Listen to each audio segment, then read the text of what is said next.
வணக்கம், welcome back to indianmoney.com. நான் உங்களோட சனாராம். நாம வந்து ஃபினான்ஸ் அப்படின்னு சொன்னாலே ரொம்ப பெரிய விஷயத்தை பற்றி தான் வந்து யோசிக்கிறோம். ஆனால் பேசிக் என்ன அப்படின்னு பார்த்தோம்னா பட்ஜெட்டிங் தான். நம்மள எத்தனை பேர் பட்ஜெட்டிங் பண்ணுறோம்? ரொம்ப கம்மியானவங்க. ஸோ பட்ஜெட்டிங் பண்ணாதவங்க பட்ஜெட்டிங்னா என்ன, அது ஏன் இம்பார்ட்டன்ட், அதில் என்ன பண்ணலாம், என்ன பண்ணக்கூடாது, இந்த மாதிரி கொஸ்டின்ஸ் கண்டிப்பாக வந்து வச்சிருப்பீங்க. ஸோ அந்த கொஸ்டினுக்கான ஆன்சராக தான் இந்த வீடியோவை இன்னைக்கு நான் வந்து செய்ய போகிறேன். ஸோ ஃபர்ஸ்ட் நம்ம பார்க்க போகிறது பட்ஜெட்டிங்னா என்ன. ரொம்ப சிம்பிளான ஒரு விஷயம். நம்ம கையில வரக்கூடிய அந்த காசை ஸ்பெண்ட் பண்றதுக்கு நம்ம போடுற ஒரு பிளான், அதுதான் வந்து பட்ஜெட்டிங். ஸோ எதனால பட்ஜெட்டிங் இம்பார்ட்டன்ட்? 3 பாயிண்ட்ஸ் இருக்குங்க அதுக்கு. ஃபர்ஸ்ட் ஒன் என்ன அப்படின்னு பார்த்தோம்னா, காசு சேவ் பண்ணலாம், நம்ம தெரிஞ்சு ஸ்பெண்ட் பண்ணலாம். இது ஃபர்ஸ்ட் பாயிண்ட். ரெண்டாவது பாயிண்ட் என்ன அப்படின்னு பார்த்தோம்னா, எமர்ஜென்சி சிச்சுவேஷன்ல நமக்கு வந்து ஃபினான்ஷியலி ப்ரிப்பேர்டா இருக்கணும் இல்லையா, அதுக்கு எது ஹெல்ப் பண்ணுன்னு பார்த்தோம்னா இந்த பட்ஜெட்டிங் தான் ஹெல்ப் பண்ணும். மூணாவது விஷயம், நமக்கு பல விஷயங்களை செய்யணும்னு ஆசை, பல இடத்துக்கு போகணும்னு ஆசை, பல விஷயங்கள் வாங்கணும்னு ஆசை, அதுக்கு நமக்கு காசு தேவை இல்லையா. மூணாவது பாயிண்ட், நமக்கு நிறைய இடங்களுக்கு போகணும்னு ஆசை, நிறைய விஷயங்கள் செய்யணும்னு ஆசை, நிறைய விஷயங்கள் வாங்கணும்னு ஆசை, இதுக்கெல்லாம் காசு வேணும் இல்லையா, அதை சேவ் பண்றதுக்கு பட்ஜெட்டிங் நமக்கு ஹெல்ப் பண்ணும். இதுதான் மெயின் 3 பாயிண்ட்ஸ். எதுக்குன்னு பார்த்தோம்னா பட்ஜெட்டிங் ஏன் இம்பார்ட்டன்ட் அப்படின்ற கொஸ்டினுக்கு.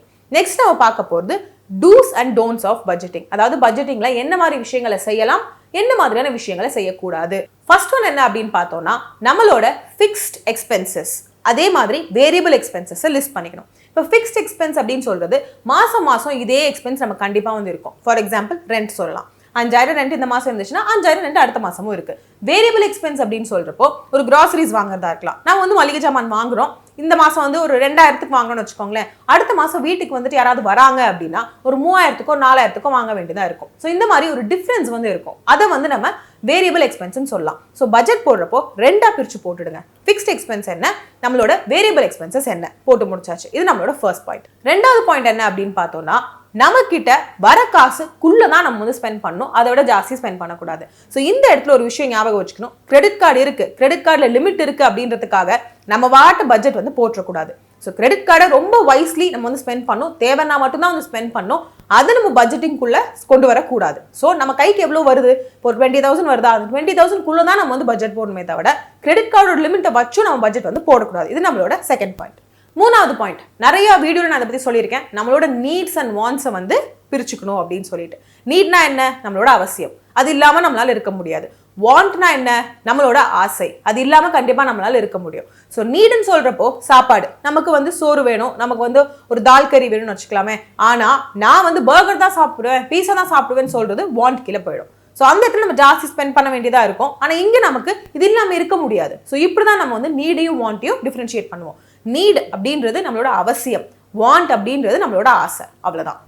நாலாவது பாயிண்ட் என்ன அப்படின்னு பார்த்தோம்னா, நம்மளோட ஃபினான்ஷியல் எமர்ஜென்சிக்கு நம்ம பட்ஜெட்டிங்ல கொஞ்சம் காசு எடுத்து வைக்கணும்.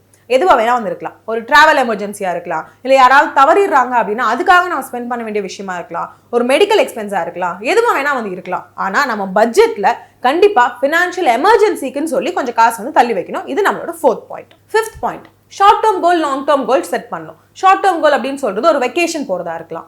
லாங் டேர்ம் கோல் அப்படின்னு சொல்றது ஒரு பிசினஸ் ஸ்டார்ட் பண்றதா இருக்கலாம். இதுக்காகவும் கொஞ்சம் அமௌண்ட் நம்ம பட்ஜெட்ல தள்ளி வைக்கணும். அது எவ்வளவு சின்ன அமௌண்ட்டா வேணா இருக்கலாம், எவ்வளவு பெரிய அமௌண்ட்டா வேணா இருக்கலாம், பட் கண்டிப்பா வந்து இருக்கணும். ஏன்னா நமக்கு கோல்ஸ் இருந்தாதான் அதுக்காக நம்ம காசு சேவ் பண்ணுவோம், அந்த விஷயங்களை செய்யணும்னு ஆசைப்படுவோம், ஒன்னொன்னு அக்கம்ப்ளிஷ் பண்றப்போ அடுத்தடுத்த கோல்ஸ் நம்ம செட் பண்ணுவோம்.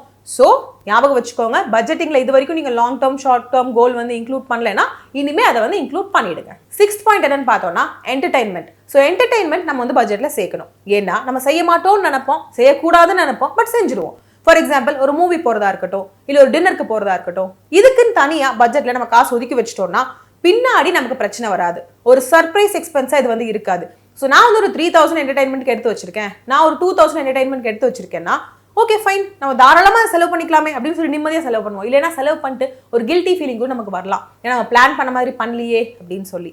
ஸோ நம்ம 6 பாயிண்ட் என்ன அப்படின்னு பார்த்தோம்னா, ஒரு மாசத்துக்கு ஒரு என்டர்டைன்மெண்ட்க்கும் சொல்லி கொஞ்சம் அமௌண்ட்டை வந்து மாற்றி வச்சிடணும். இது நம்மளோட 6வது பாயிண்ட். 7th பாயிண்ட் என்ன அப்படின்னு பார்த்தோம்னா, பட்ஜெட்டிங் அப்படின்றது ஒரு சர்க்கிள் போட்டு இவ்வளவுதான் ஸ்பெண்ட் பண்ணுவோம்னு சொல்றது.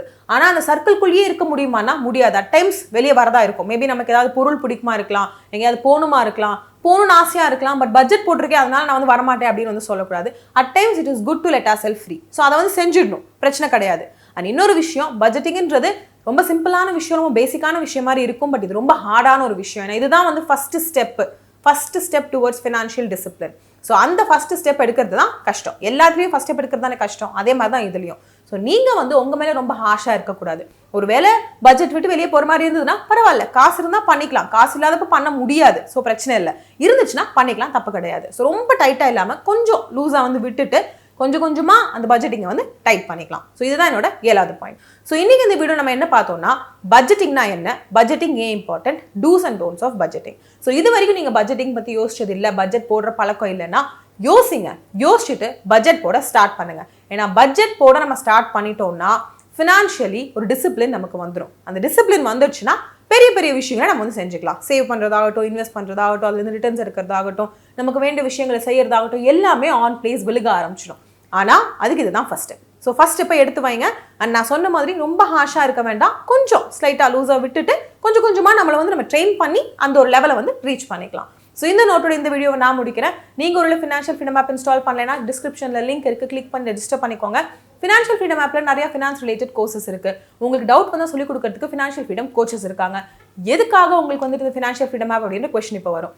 ஃபினான்ஸ் ரிலேட்டட் கோர்சஸ் அப்படின்னு நான் சொல்கிறப்போ investment related, loan related, agriculture related, personal finance, இந்த மாதிரி எல்லாத்துக்கும் தேவையான கோர்சஸும் அவைலபிளாக இருக்குது. ஸோ நீங்கள் பண்ண வேண்டியதெல்லாம் என்னென்னா அந்த லிங்கை கிளிக் பண்ணிட்டு ரெஜிஸ்டர் பண்ணிக்கணும், அவ்வளோதான். அதுக்கப்புறம் நீங்கள் வீடியோஸ் பார்க்குறப்போ உங்களுக்கே புரிஞ்சிடும் உங்களுக்கு அது எவ்வளோ யூஸ்ஃபுல்லாக வந்து இருக்கும் அப்படின்னு சொல்லி.